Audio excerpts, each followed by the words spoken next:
रघुकुल school की online classes में आप सभी का स्वागत है। हम कक्षा 10 प्रश्नावली 6 त्रिकोणमितीय अनुपात इसमें प्रश्न संख्या 1 इन सवालों को हल करने के लिए हमको इस सारणी की आवश्यकता पड़ती है, जो अपने बोर्ड पे अपने सारणी एक साइड में लिख लिए। अब अपन सारणी से मान देखते जाएंगे और लिखते जाएंगे और सवाल को हल करेंगे। देखते हैं अपन पहला प्रश्न, 2 sin 45 cos 45। ये दो दे रखे हैं, ये दो अपने को ऐसे कैसे लिखना है। यहाँ पे दे रखा है sin 45, उधर सारणी से अपन sin 45 का मान लिखेंगे, ये रहा sin और ये रहा 45 1/√2। तो यहाँ पर गुणा का निशान लगाएंगे और 1/√2 लिखेंगे, ठीक है। और यहाँ पे कोई चिन्ह नहीं है तो अपन यहाँ पे इनटू लगा देंगे। फिर अपने पास है cos 45, इधर देखिए ये cos और ये रहा 45, दोनों की सीध में चलना है और ये आया 1/√2। तो अपन यहाँ पे लिख देंगे 1/√2। ये काम होने के बाद हम करेंगे, यहाँ पे निशान लग रहे गुणा के, तो अपने को गुणा करना है। गुणा में हम जानते हैं कि ऊपर वाली संख्या से गुणा होती है, नीचे वाली संख्या से गुणा होती है। तो इस दो को अपन इस एक के साथ गुणा करते हैं, 2 एकम 2, और इस 2 आया, इस 2 को वापस 1 से गुणा करेंगे तो 2 एकम 2, तो 2 ही आया। और यहाँ पे √2 और √2 आपस में गुणा हो रहे हैं तो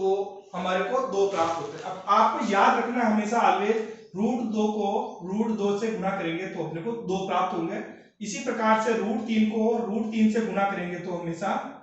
3 प्राप्त होंगे। ये नियम अपने को अच्छे से याद कर लेना है, बहुत ही ज्यादा इंपॉर्टेंट नियम है ये।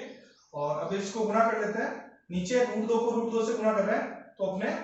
पूर्ण 2 बन जाते हैं, और इस 2 को 2 से कट रहा है, 2 एक ही टेबल से 1/1, यानी कि उत्तर अपने ये 1 इसका आंसर हो गया। इस प्रकार से हमने पहला प्रश्न हल करा, उसी प्रकार से हम मान रखते जाएंगे। दूसरा प्रश्न देखते हैं, प्रश्न संख्या 2 cos 45। वापस देखते हैं अपने पास cos 45 का मान 1/√2, तो अपन यहाँ पे लिख देंगे 1/√2, और ये इंटू का साइन कोई निशान नहीं, इंटू का लगाना है। फिर दे रखा अपने को cos 60, ये देखिए cos और ये देखिए 60 पे आ रहा है 1/2, तो ये अपन लिख देंगे 1/2। फिर यहाँ पे माइनस का चिन्ह, ये माइनस का चिन्ह लगा देंगे। फिर अपने पास दे रखा है sin 45, तो ये देखिए sin और ये रहा 45 1/√2, तो ये 1/√2, और ये इंटू का निशान लगाएंगे। फिर अपने को दे रखा है sin 60, ये रहा sin और ये रहा 60, दोनों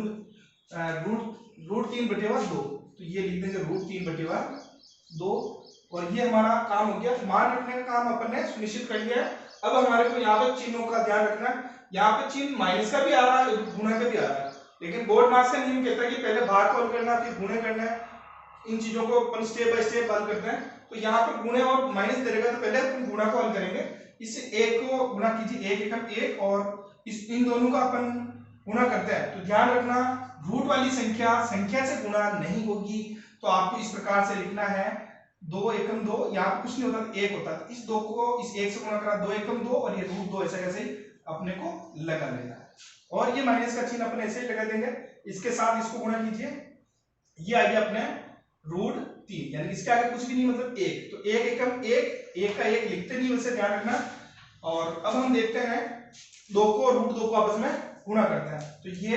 2√2 आ गया। आगे देखते हैं अपन, यहां पर अपने पास आया 2√2 और ये 2√2, इन दोनों का अपन एलसीएम ले लेंगे। तो एलसीएम लेने के लिए अपने को इस प्रकार से एक लाइन खींच लेंगे अपने को, और नीचे सेम संख्या आ रही है तो ज्यादा कोई दिमाग नहीं लगाएंगे अपन, नीचे जो सेम संख्या आ रही है उन चीजों को अपन ऐसे कैसे उतार देंगे अपन 2√2, और इसी के साथ अपन इसको गुणा करेंगे, 2√2 को इसके साथ गुणा करना, ठीक है। कितनी बार हुआ, एक बार सेम संख्या, एक बार में 1 को अपन इसके साथ लिखेंगे, 1 से गुणा करेंगे, ये 1 माइनस, और अब इसका टेबल बोलेंगे, 2√2 का टेबल बोलना है। ये 2√2 कितनी बार में आता है, एक बार में आता है, उस 1 को इस ऊपर वाली संख्या से अपने को गुणा करना है। यहाँ पर इस प्रकार से लिखा, अब इसमें न तो कुछ घट रहा है न कुछ कर सकते हैं, क्योंकि ये रूट में है और ये पूर्ण संख्या है, तो कुछ भी नहीं कर सकते, अपने को यहीं पे आंसर डाल देना। अब हम प्रश्न संख्या 3 लेते हैं, sin square 30 plus 2 cos square 45 plus 3 tan square 60, ये अपने को प्रश्न दे रखा है। वापिस सारणी से मान रखते हैं अपन sin 30, तो इधर अपन ये sin और ये 30 का मान 1/2 लेते हैं, तो यहाँ पर ये 1/2 और इसके ऊपर ये स्क्वायर लगा देंगे। ध्यान रहे स्क्वायर लग रहा है तो लगाना है अपने को, और ये प्लस का चिन्ह 2 अपन यहाँ से लिखेंगे कोस 45, ये रहा कोस, ये रहा 45, 1/√2, 1/√2, और इसके ऊपर स्क्वायर लग रहा था, ये अपने को स्क्वायर भी लगाना है। फिर ये अपने पास +3 और इधर दे रखा अपने को tan 60, तो इधर देखिए ये रहा tan का और ये रहा 60 यानी √3, तो यहाँ पे अपन लिख देंगे √3, तो यहाँ पे कोई निशान नहीं, कोष्टक में लिख देंगे √3 और इस पे स्क्वायर लग रहा तो अपन ये स्क्वायर लगा देंगे। अब अपन इसमें जो ये स्क्वायर लग रहा है पहले इनको सोल्व करेंगे, तो स्क्वायर को सोल्व, 1 का स्क्वायर कितना होता है, 1 ही होता है, तो ये लिख देंगे अपन, और ये 2 का स्क्वायर अपने 4 होता है, प्लस इधर ये 2 ऐसे कैसे, और इसका स्क्वायर करते हैं, 1 का स्क्वायर अपने 1 ही रहता है, 1 लिख देंगे, और √2 का अपन ने थोड़ी देर पहले सीखा था, √2 और √2 को गुणा करते हैं तो 2 आ जाता है, तो ये अपना 2 बन गया, इस चीज का ध्यान रखना है। फिर ये अपने प्लस और ये 3 ऐसे कैसे, और इधर √3 का स्क्वायर, यानी उधर पहले ही सीखा था अपने, √3 को √3 से गुणा करा था अपने, पूरे 3 आएगा, तो ये इंटू 3 लिख देंगे। अब इसको अपन आगे बढ़ाते हैं, ये 1/4 अपने को इसी प्रकार से लिखना है, और फिर अपने को ये 2 से 2 कैंसिल हो गया, कट गया आपस में, तो ये 1 आ गया, फिर ये प्लस इधर अपने पास 3 को 3 से गुणा करते हैं कितना आ जाता है, 9 आ जाता है, 9 और ये 1, यहां से देखेंगे थोड़ा, 9 और 1 10, यानी कि ये आ गया अपने पास 1/4 और प्लस यहाँ पे ये 10 है, तो 10 के नीचे कुछ नहीं तो 1 कर देंगे, और इधर अपन इनके एलसीएम ले लेते हैं, 4 और 1 का एलसीएम अपने पास 4 आ गया, 4 का टेबल बोलेंगे, 4 कितनी बार में, 1 बार में, इस 1 को अपन इससे गुणा करेंगे,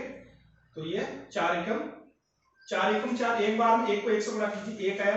प्लस का निशान, 1 का टेबल बोलिए 4 कितनी बार में, 4 बार में, 4 को अपन 10 से गुणा करेंगे तो ये 40, और अब 40 प्लस 1 41 हो गया, तो अपने पास कितना हो गया 41/4। अब इसमें अपन साधारण सिंपल सा एक भाग करेंगे, 41/4 लिखा हमने, और इसके अंदर अपन सीधे ही देख रहे हैं अपन 4 का भाग अपने 41 में लगाना है, और ये 10 बार जाता है अपने, 10 बार में कितना आ जाता है अपने 40 आता है, अपन 10 टाइम बोलते हैं तो ये एक सेंस पर बचता है, तो 10 सही 1/4, तो अपन यहाँ पे लिख देंगे 10 सही 1/4। इस प्रकार से हमने प्रश्न संख्या 1 करी, और अब हम प्रश्न संख्या 4 की तरफ बढ़ते हैं। 3, तो ये 3 के 3 उतार देना अपने को, फिर अपने को दे रखा है sin 60, तो उधर से अपन सारणी से sin 60 का मान देखेंगे, √3/2, √3/2 लिखेंगे, और यहाँ पे कोई चिन्ह नहीं तो अपन कोष्टक बना देंगे, कोष्टक का मतलब गुणा होता है, ये माइनस, और ये 4 का 4, और ये sin 60 का मान देखना अपने को, घात लेकिन 3 लगाएंगे, sin 60 का मान यही होता है √3/2 लिखेंगे, और इस पर घात नहीं लगानी अपने को 3, ठीक है, हमने मान रख दिए हैं। अब इनके अपने पास इसके ऊपर कोई घात नहीं, तो अपन घात नहीं लगाई, इसके ऊपर 3 घात था तो अपन ने 3 घात लगाई। अब यहाँ पर इसको गुणा करना, तो ये आ गया अपने ये 3 पूरा है और ये रूट वाला 3, तो इसको गुणा नहीं कर सकता अपन, दोनों को पास पास में रख देंगे, नीचे बटे में 2 लिख देंगे, ये माइनस है। अब यहाँ पर इस √3 का थोड़ा रफ में देखेंगे आप, इस √3 का 3 बार करना है, √3 3 बार करना है, और 2 बार को अपन गुणा करा तो ये पूरा 3 बन गया, और इस बार को नहीं कर पा रहे तो अपन इसको ऐसे कैसे लिख देंगे, तो अपने पास आ गया यहाँ पे 3√3, और इसके बाहर ये अपने जो 4 था उस 4 को अपन एज इट इज लिख देंगे, और इधर बटे में अपने पास नीचे 2 को भी पूरे पे लग रहा है, मतलब 2 को भी 3 टाइम करना है अपने को, गुणा करना है, तो 2 1 2 2 दूनी 4 4 1 4 4 दूनी 8, तो इस प्रकार से हम यहाँ पे 8 लिख देंगे। नेक्स्ट स्टेप में देखेंगे अपन, देखिए इधर अपने पास ये ऐसे कैसे लिख देंगे, और ये 2 अपन ऐसे कैसे उतार देंगे, ये माइनस का चिन्ह, ये 4 की टेबल बोलनी है अपने को, 8 कितनी बार में आता है, 2 बार में आ जाता है, तो ये 3√3 तो ऐसे कैसे उतारना, और ये 2 बार में आ गया, तो अपन ने इसको ऐसे लिख दिया। अब हम इसको आगे बढ़ाते हैं, इसको यहाँ पे 2 और 2 का एलसीएम लेना अपने को, तो 2 और 2 का एलसीएम ये अपने पास 2 हो गया, और ज्यादा दिमाग नहीं लगाना, नीचे जब सेम संख्या आती तो एलसीएम भी वही आता है, और ये ऊपर वाली संख्या भी ऐसे कैसी वही संख्या आ जाती, तो अपन ऐसा कैसे लिख देते हैं माइनस, और इधर भी 3√3, और यहाँ से ये सेम संख्या बाकी निकलती तो हमेशा सदैव 0 बचता है, 0/2, और इसमें भाग लगेंगे तो अपने 0 आएगा, और ये 0 इसका